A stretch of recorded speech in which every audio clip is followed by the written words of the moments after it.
So we're down to 18 chickens, which I think proves that the cats have every right to be nervous. First off, I want to thank Joe and Becky for having me, and Carl for sharing the stage. So I'm going to be reading a little bit from The Farm, and I'm not going to start at the beginning. I'm going to start a couple of chapters in, so I want to give like thin layering of info. So this is a post-apocalyptic vampire book. So the premise is there's been some sort of plague outbreak that turns some relatively big portion of the population into, blood-sucking monsters that rip your heart out of your chest. And they like teenagers best because hormones are yummy. And so most of the teenagers have been sequestered onto these college campuses that are called farms. And they live there, just them and a few adults who are sort of in charge of them. And my two main characters are sisters, twin sisters, Lily and Mel. And Mel is on the autism spectrum. And so Lily feels very much like she's in charge of keeping her sister safe. And they're about to turn 18. And they've been told sort of the standard line is, when you turn 18, we start testing your blood, and if you don't have the right kind of hormones anymore, we'll let you free.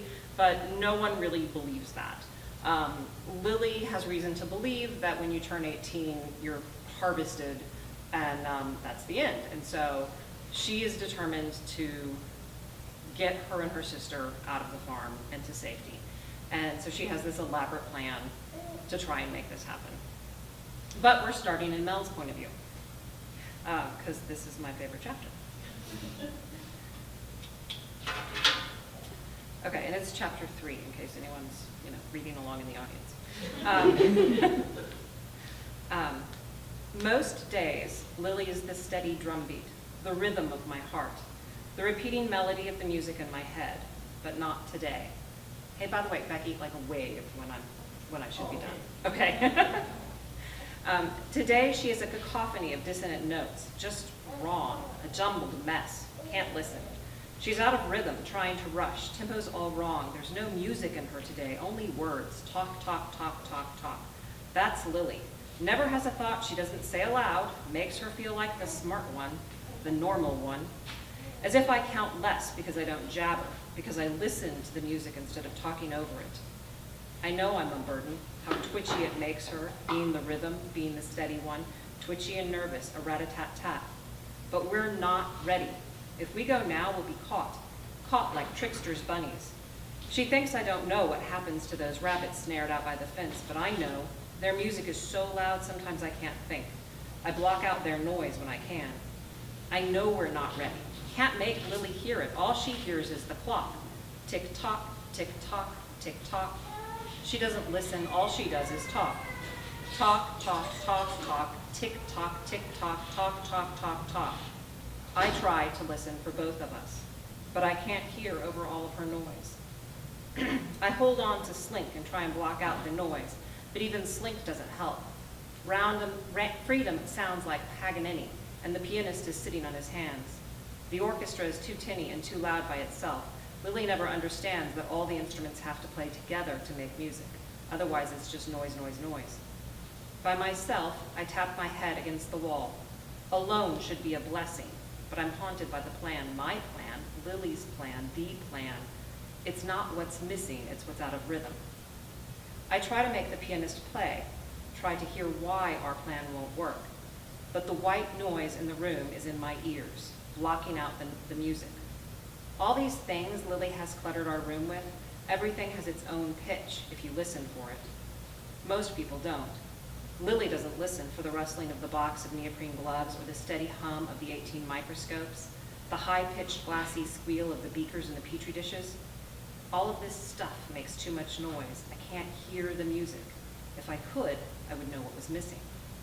So I sort the things. Everything comes off the shelf. The big black book screamed beside the pink backpack.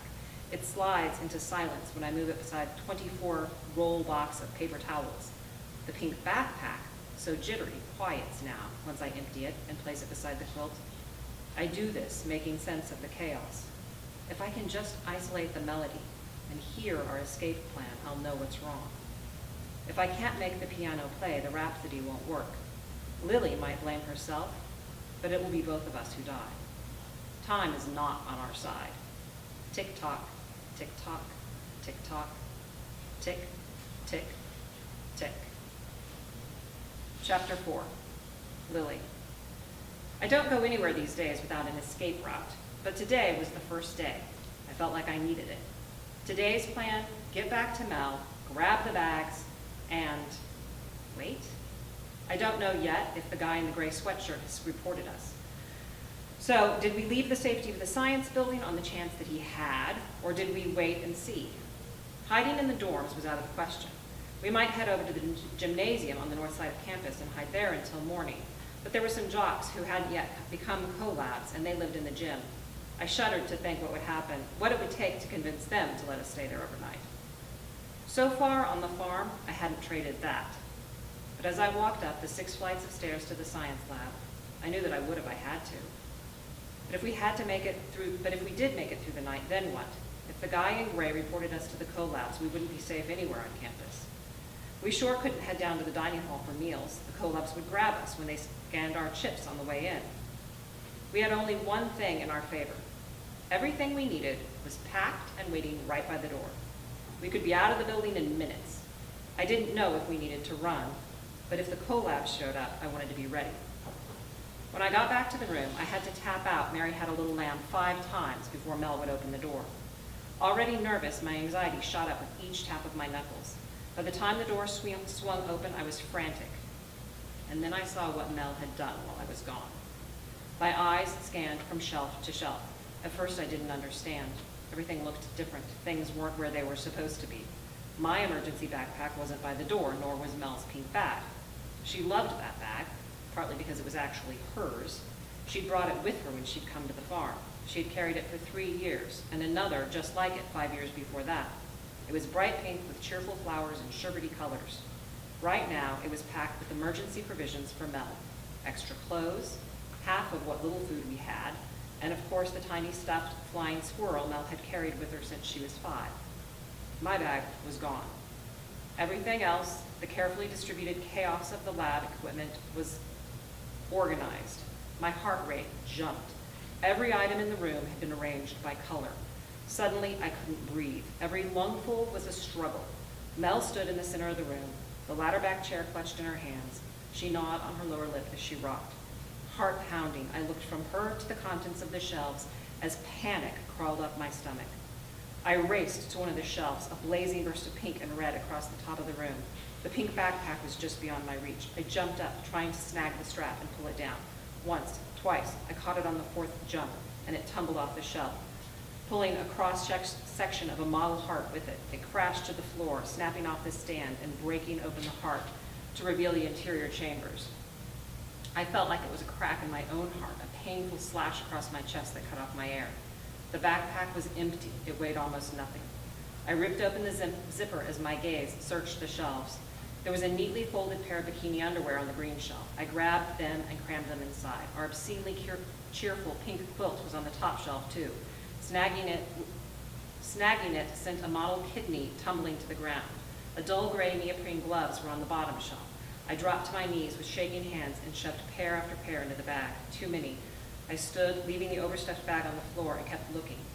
When I found the hollowed-out CRC Handbook of Chemistry and Physics, its spine-thick and worn blue cover made it easy to find, but the gardening shears that I had hidden inside were gone.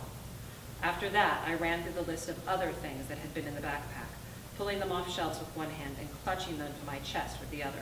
First aid kits, white shelf. Spare socks, black, blue, yellow shelves. Bags of corn chips, orange shelf. The map. Oh God, the map. Everything tumbled from my arms to land at my feet. Where would she have put it? White? No, a glance told me the white shelf was now empty. It hadn't been white anyway, had it? The cover had a picture of a road snaking up the side of the mountain. What sound would the map have made for her? The quiet ground of the mountain, or the thrumming of the black road top? The whistling wind of the blue sky? Or there had been a car, hadn't there? What color had the car been? Loud red like classic rock, or sunshine yellow like Vivaldi? My mind was racing too fast, spinning out of control, and I couldn't remember, couldn't think, couldn't plan. Shit. The pink backpack tipped forward, spilling stuff all over the floor. I bit back a scream of frustration and tried to hide my reaction from Mel. But there she was, blissfully humming Rachmaninoff, like she thought this was romantic or something. Dad used to call her a musical savant. Can't you see what an amazing gift she is, he would say. She's an indigo child. That crap used to drive Mom crazy. I had never been quite sure how I felt about it, but now I knew. At this particular moment, when she had wrecked all of our plans, her autism was not an amazing gift. It was a curse. My curse. And I'll stop there.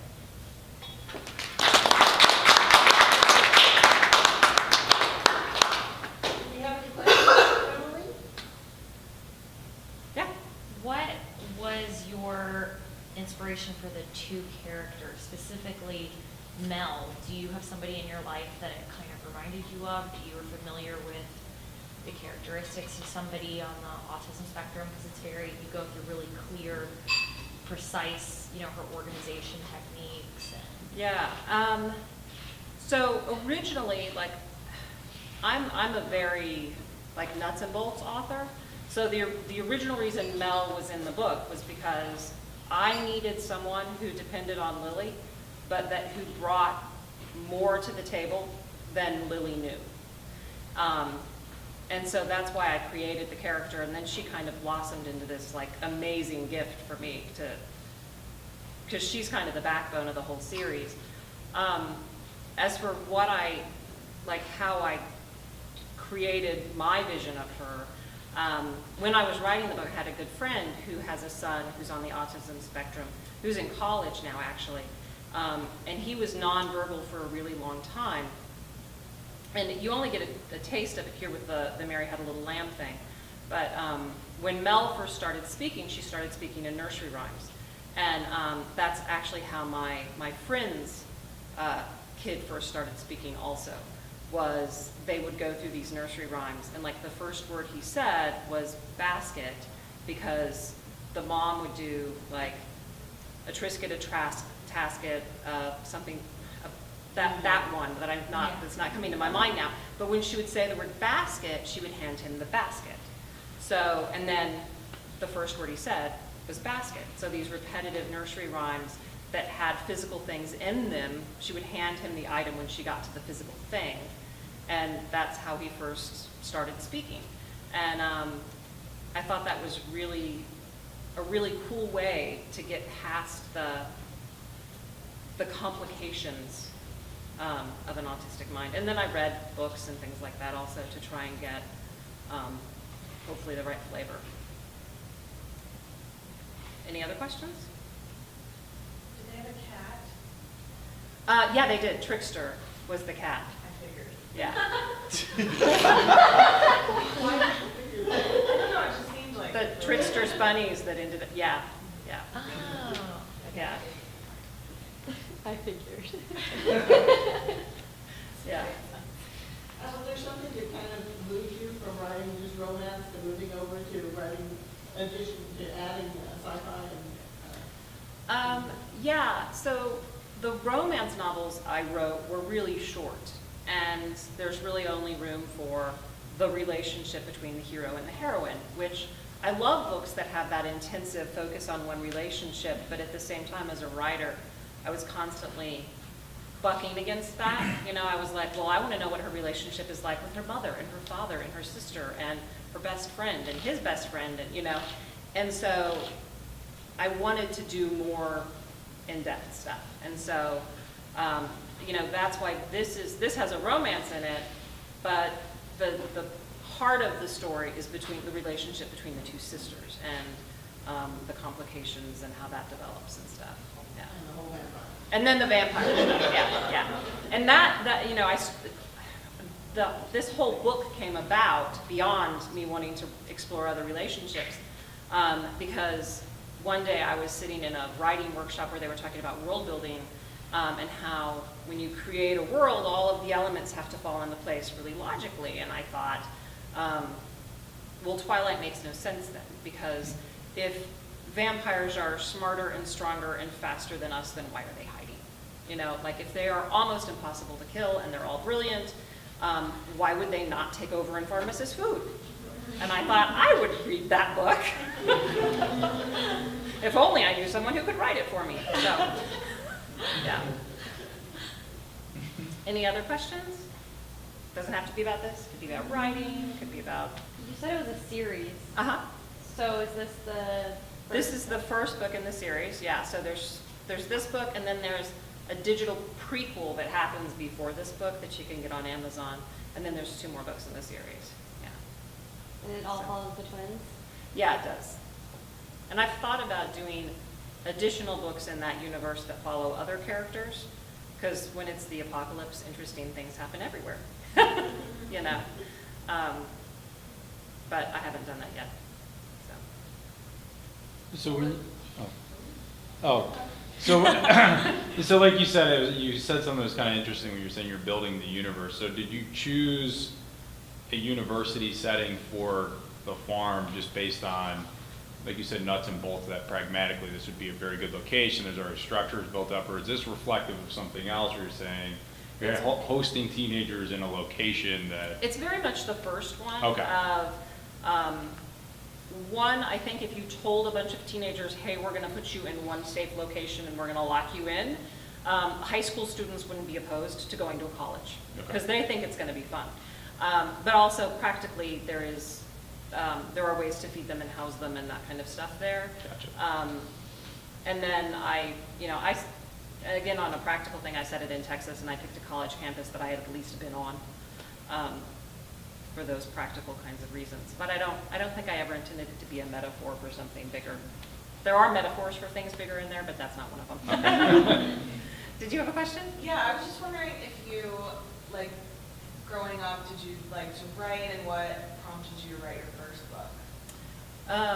I was like super slow to learn to read.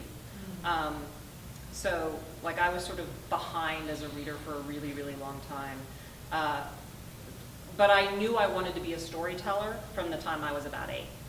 So I almost knew I wanted to be a storyteller before I knew how to read. But I vividly remember the moment I like decided I was on the swing in the backyard and it was around, you know, like I have this vivid memory of knowing that's what I want to do with my life. But then it took my brain a long time to catch up to the whole like knowing how to read thing. So, yeah. Thank you, Emily.